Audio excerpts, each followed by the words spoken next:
Good evening, everyone. I'm not sure whether I always wait for the movie to start. Sorry, I have a really bad voice because yesterday at the Purpose Summit, we were screaming all our feelings, and now I'm a bit hoarse. I hope you you don't mind so much. And I always forget about it because normally I'm not talking to myself. So I'm Siri Berlin. I'm artist and coach. And today I would like to talk about putting inspiration into action. Because today, after the summit, I feel so inspired in so many ways. As I said yesterday, I'm thinking about doing an ISTA training, which would mean I do tantric learning. And there are 3 steps of this ISTA school. And it's super exciting, super deep, and super exhausting, I guess. Not so inexpensive, I would say. They have these trainings all over the world. So I don't know. I might wait for some money to come in before I decide that. And I also said yesterday, holacracy is one of my new favorite things to talk about and think about, and I would love to put that into action. So today I connected with 2 of the women I met on the summit and asked what they think about meeting, or I told them my ideas that I would like to volunteer for a holacracy transformation in a company to give me more skills to do a transformation with companies I work with. At the moment, as you might know, my bread job is a coach and trainer and facilitator of change.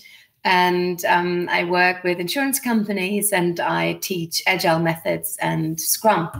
And I also facilitate change in all sorts of ways, like personal change or a group structure change. And I moderate meetings or conflicts with people so that they can work even better together.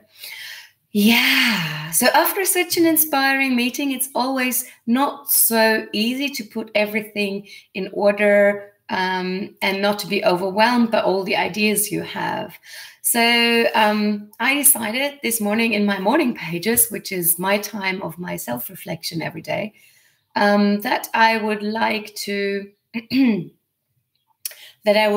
get up a bit earlier. I'm a lazy bum. No, I'm just a late person. So I'm probably more the nightingale than the other one, you know, die Lerche.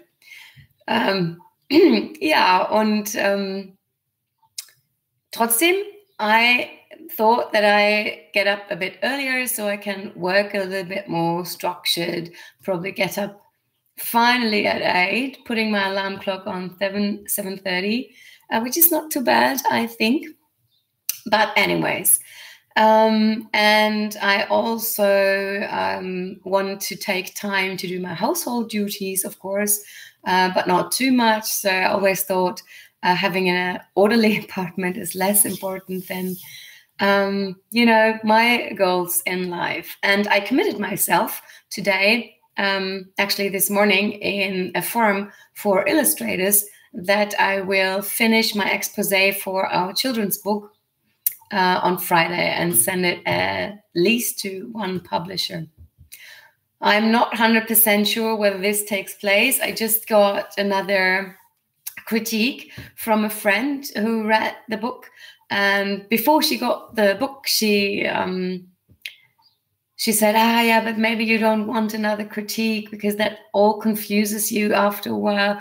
You get so many inspirations and then you don't know whether you want to change your story or not.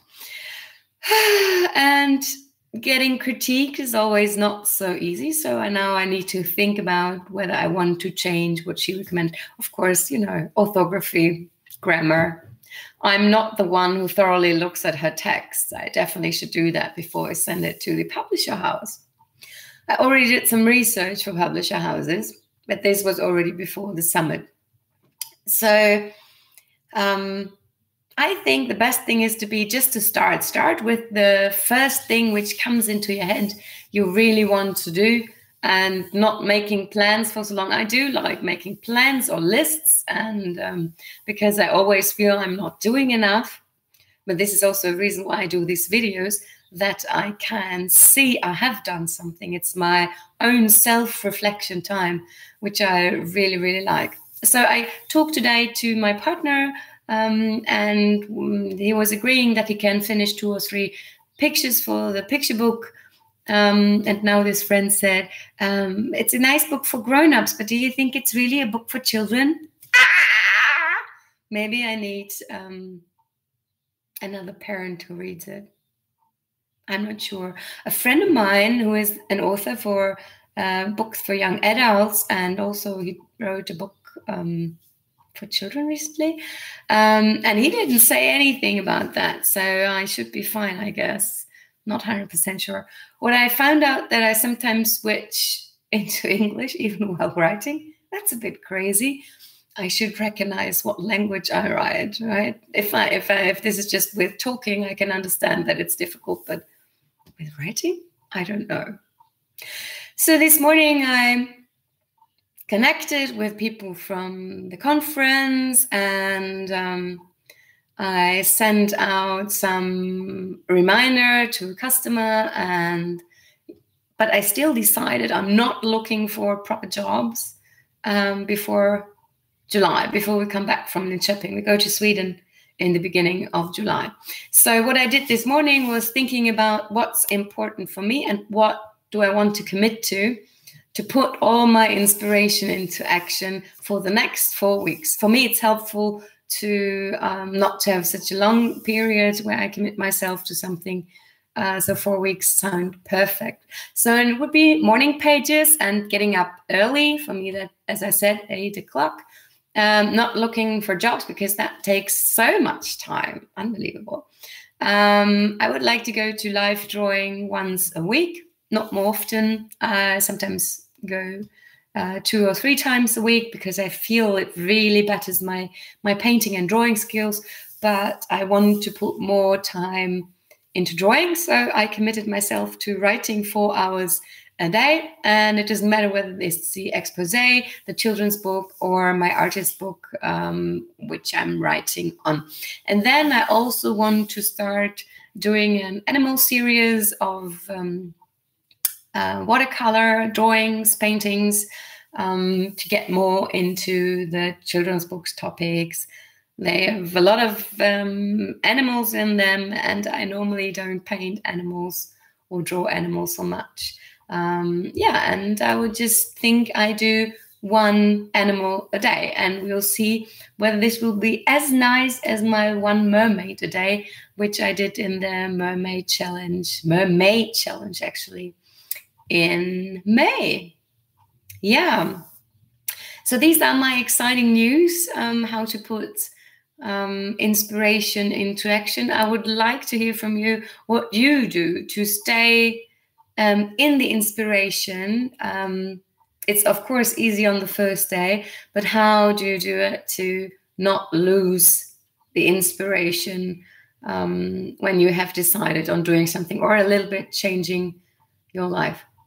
I want to share something else. I find one of the takeaways from the summit is that I'm a lot more brave, that I'm a lot less ashamed of what I want to do. And I feel I'm more outgoing and more proud of what I do and who I am. Yeah, I hope you feel the same. If you're interested in what I'm doing during the day or how I came to the point where I am right now, I would love to hear from you. And you can leave all your questions in the comments. And another thing, I decided to do half the week on YouTube and half the week on Facebook, so I can build up both platforms a little bit more. So tomorrow and on Wednesday, I'll be on YouTube, and then Thursday, Friday, Saturday, Sunday, I'll be on Facebook. I hope we see each other soon. It was so good to talk to you, and I would love to see you showing up live here in my videos. I'm Siri Berlin, and I wish you a lovely night. Hej då!